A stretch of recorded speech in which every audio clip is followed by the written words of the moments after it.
حتى الله هاللي بين إذن شيء ما غير مريكنا أهد قارني والد كيف حتى الله هاللي بين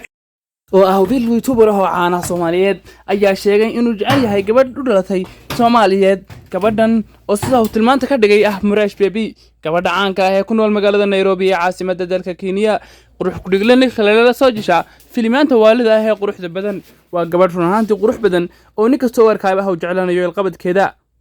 iskastaba ahaatee waxa uu sheegay Kingi inuu gabadhan jecel yahay misana marka hore ay jacaylkiisa dhabta hayna khiyaantay kadib markii ay uga soo baxsatay dhinaca Kenya iyadoo uu sheegtay inay waraaqo soo qaadanayso kadibna ay u soo laamo doonto oo si alamaana ku sii haanayaan balse wax yar kadib wax walba isbedeleen wasaha Kingi sheegay haddaba daxwada adartan maxaa ka jira faahfaahin dheeraad ah ayaan idin siin doonaa idinka oo muuqaalkiisa si toos ah u dhageysan doona Kingi